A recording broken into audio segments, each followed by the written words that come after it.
भारत को अपना विमान देने के लिए आपस में भिड़े फ्रांस और अमेरिका। भारत की यूएन में दहाड़ कांप गए यूएन के स्थायी मेंबर। भारत को वीटो पावर देना यूएन की मजबूरी। दोस्तों, भारत के पहले स्वदेशी विमान वाहक युद्धपोत का ट्रायल समुद्र में चल रहा है। इस युद्धपोत का नाम IAC विक्रांत है। यह युद्धपोत भारतीय नौसेना के लिए कितना जरूरी है, आप बस इस बात से अंदाज़ा लगा सकते हैं कि इस विमान वाहक युद्धपोत पर 36 से 40 लड़ाकू विमान तैनात किए जा सकेंगे। विमान वाहक युद्धपोत को समुद्र में तैरता हुआ एयरबेस भी कहा जाता है। इस युद्धपोत पर फाइटर जेट के अलावा कई लंबी दूरी की मार करने वाली मिसाइलों को भी तैनात किया जाएगा।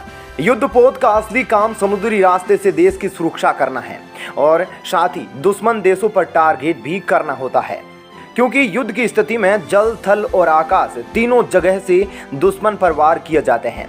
यह जो भारत का स्वदेशी विमान वाहक युद्धपोत है, इसके चलते भारतीय नौसेना चीनी नौसेना को जबरदस्त तरीके से मुंहतोड़ जवाब दे पाएगी, क्योंकि कुछ महीनों से चीन की नौसेना समुद्र में भारत को डराने के लिए लगातार परीक्षण पर परीक्षण कर रही थी।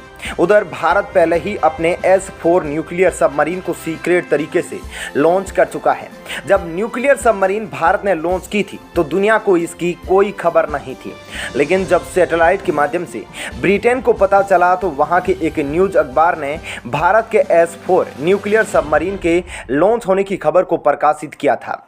उधर जैसे ही इसकी खबर चीन को पड़ी, चीनी अधिकारियों की ओर से चीनी नौसेना को नए नए फरमान जारी किए जाने लगे और चीनी नौसेना की ओर से भारतीय खेमे में अपना डर कायम करने के लिए एक साथ कई मिसाइलों का समुद्र में परीक्षण कर डाला। लेकिन भारतीय सेना ना तो किसी के सामने डरती है, ना ही किसी के सामने झुकती है। तो अब कुछ ही महीनों में भारत के स्वदेशी विमान वाहक युद्धपोत का दूसरा ट्रायल भी कंप्लीट होने वाला है, जिसके बाद तो भारतीय नौसेना के आगे चीन का टिकना बहुत मुश्किल हो जाएगा, क्योंकि इस युद्धपोत पर एक दो नहीं बल्कि 40 विमान तैनात होंगे, जिसमें कुछ भारत के होंगे और कुछ दूसरे देशों के विमान होंगे। इस जहाज पर ताकतवर फाइटर जेट को भी तैनात किया जाएगा, जिसका अभी ट्रायल चल रहा है। इस ट्रायल में शामिल फ्रांस का M राफेल है और अमेरिका का सुपर हॉर्नेट है। इन्हीं दोनों में से किसी एक विमान को भारतीय नौसेना अपने विमान वाहक युद्धपोत पर तैनात करने वाली है। तो आइए आपको बताते हैं कि फ्रांस के M राफेल और अमेरिका के सुपर हॉर्नेट में कौन सबसे ज्यादा ताकतवर है। राफेल मरीन की बात करें तो यह काफी तेजी से आसमान में गति करने में काबिल है और इसकी अधिकतम गति 2 मैक के आसपास है, यानी कि यह 2469 किलोमीटर प्रति घंटे की स्पीड से दुश्मन पर टारगेट कर सकता है। जबकि वहीं दूसरी ओर अमेरिका का सुपर हॉर्नेट F-18 की अधिकतम गति 1.8 मैक यानी कि 2224 किलोमीटर प्रति घंटा है। इन दोनों फाइटर जेट की रेंज की बात करें तो फ्रांस के M राफेल की रेंज 3700 किलोमीटर से ज़्यादा है, वहीं सुपर हॉर्नेट की रेंज 3300 किलोमीटर के आसपास है। राफेल मरीन की सर्विस सीलिंग भी कमाल की है। सर्विस सीलिंग का मतलब होता है कि कोई भी विमान कितनी ऊंचाई पर उड़ सकता है। आपको बता दें कि राफेल M 55,000 फीट की ऊंचाई पर कई घंटों तक हवा में तैनात रह सकता है। वहीं F-18 अमेरिकन सुपर हॉर्नेट की बात करें तो ये 50,000 फीट तक उड़ने में सक्षम माना जाता है। तो देखा जाए तो M Rafale American super hornet से ऊंचाई के मामले में विजेता है। सुपर हॉर्नेट जहां 228 मीटर प्रति सेकंड की गति से आसमान में ऊपर की ओर जाता है, वहीं M राफेल 304 मीटर प्रति सेकंड की स्पीड से आसमान की ओर गति करता है। दोनों विमानों की तुलना अगर साइज के अनुसार की जाए तो राफेल मरीन से सुपर हॉर्नेट की लंबाई और विंग स्पेन की साइज बड़ी है। फ्रांस के राफेल M की कुल लंबाई 50.1 फीट है, जबकि इसका विंग स्पेन 35.4 फीट का है। इसका वजन 10,300 किलोग्राम है। वहीं अगर बात करें अमेरिकन लड़ाकू विमान सुपर हॉर्नेट की तो इसकी लंबाई 60 फीट है और इसका विंग स्पेन 44 फीट का है। वहीं अगर इसके वजन की बात करें तो 14,552 किलोग्राम के आसपास है, यानी कि साइज और वेट के मामले में राफेल M से सुपर हॉर्नेट भारी है। राफेल मरीन को ऑपरेट करने के लिए एक पायलट की जरूरत होती है, जबकि सुपर हॉर्नेट को 2 पायलटों के बैठने की जगह दी गई है। इसके अलावा आपको BVR के द्वारा इन दोनों फाइटर जेट को दिए गए रेटिंग्स के बारे में बता दें। BVR एक अंतर्राष्ट्रीय संस्था है जो अंतर्राष्ट्रीय स्तर पर उपयोग किए जाने वाले फाइटर जेट को उसकी क्वालिटी और उसकी ताकत के अनुसार रेटिंग प्रदान करती है। BVR के द्वारा राफेल M को 100 में से 90% की रेटिंग दी गई है। वहीं F-18 हॉर्नेट को 100 में से 83% रेटिंग मिली है। दोस्तों, यह तो थी इस वीडियो की पहली खबर। हम आपको दूसरी खबर बताएं, लेकिन उससे पहले आप कमेंट सेक्शन में जरूर बताइए कि भारत को किस फाइटर जेट को खरीदना चाहिए, फ्रांस का राफेल M या अमेरिका का F-18 सुपर हॉर्नेट। दोस्तों, इस वीडियो की दूसरी खबर भारत के वीटो से संबंधित है। दरअसल काफी लंबे समय से भारत यूनाइटेड नेशन में स्थायी सदस्यता की मांग करता आया है, लेकिन अभी तक भारत को यूनाइटेड नेशन ने स्थायी सदस्यता नहीं दी है।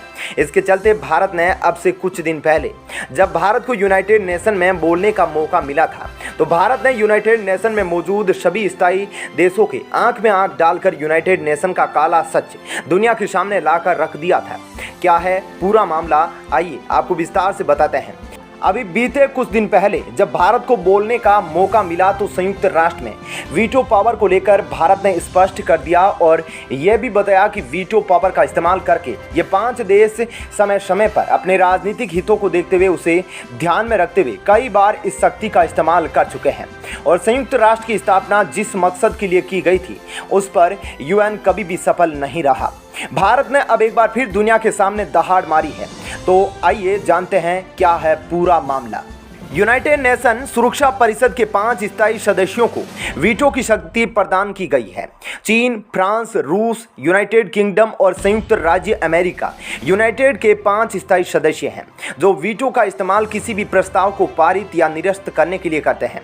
भारत को वीटो पावर नहीं मिल सकेगा क्योंकि जब तक चीन भारत के पक्ष में वोट नहीं देगा, जब तक भारत को वीटो नहीं मिल सकेगा। भारत वर्तमान में संयुक्त राष्ट्र सुरक्षा परिषद में 2 साल के लिए अस्थायी सदस्य के रूप में है और भारत का कार्यकाल इसी वर्ष के दिसंबर महीने में समाप्त होने वाला है। भारत ने कहा कि सभी 5 सदस्य अपने अपने राजनीतिक उद्देश्यों को प्राप्त करने के लिए पिछले 75 सालों में वीटो शक्ति का उपयोग कर रहे हैं। UN की बैठक में उप स्थायी प्रतिनिधि R रविंद्र ने कहा कि भारत ने संयुक्त राष्ट्र की बैठक में विश्व की अलग अलग घटनाओं में ध्यान केंद्रित करते हुए अपनी तरफ से चिंता जाहिर की। जेरूसलम में पवित्र स्थानों पर हुई घटनाओं का जिक्र हो या फिर सीरिया में हो रहे सीज फायर उल्लंघन का मामला हो, भारत ने कई मुद्दों को उठाया और बदलाव की मांग भारत द्वारा लंबे वक्त से की जा रही है। खासकर वीटो पावर को लेकर भारत की मांग लंबे समय से चली आ रही है। वीटो पावर का संयुक्त राष्ट्र में कुछ देशों का एकाधिकार बना हुआ है। इसे संयुक्त राष्ट्र के कमजोर होने की एक वजह भी कहा जाता है। चीन, फ्रांस, रूस, यूनाइटेड किंगडम और संयुक्त राज्य अमेरिका ये 5 देश UNSC में स्थायी सदस्य देश हैं और इनके पास एक विशेष मतदान की शक्ति भी प्रदान है। इसे वीटो के अधिकार या वीटो पावर के रूप में जाना जाता है। इनमें से किसी एक ने भी UNSC में नेगेटिव वोट डाला तो प्रस्ताव या निर्णय को मंजूरी नहीं दी जाएगी। यानी अमेरिका, यूनाइटेड किंगडम, चीन, फ्रांस और रूस में से किसी ने भी UNSC में किसी पर विपक्ष में वोट डाल दिया तो प्रस्ताव पास नहीं होगा। अभी हाल ही में आपने देखा होगा कि जब रूस और यूक्रेन के मुद्दे पर रूस के खिलाफ UN में प्रस्ताव लाया गया था, लेकिन खुद रूस ने ही अपने वीटो का इस्तेमाल करके प्रस्ताव को खारिज कर दिया था। क्योंकि सबसे बड़ी बात तो यह है कि सभी 5 देश किसी न किसी वजह से अलग अलग मौके पर अपने अपने राजनीतिक हितों को साधने के लिए वीटो का इस्तेमाल कर चुके हैं। पिछले कई सालों में 5 स्थायी मेंबरों के पास वीटो शक्ति होने के कारण समय समय पर यह देश एकाधिकार प्राप्त ताकत के चलते सुधार की पूरी प्रक्रिया का बाधक बन चुके हैं। इसमें युद्ध के खिलाफ लिए संकल्प को बार बार बाधित भी होने दिया है। तो दोस्तों, इस वीडियो में इतना ही, लेकिन आप इस वीडियो को लाइक और कमेंट करके UN के प्रति आपकी क्या राय है जरूर बताइएगा।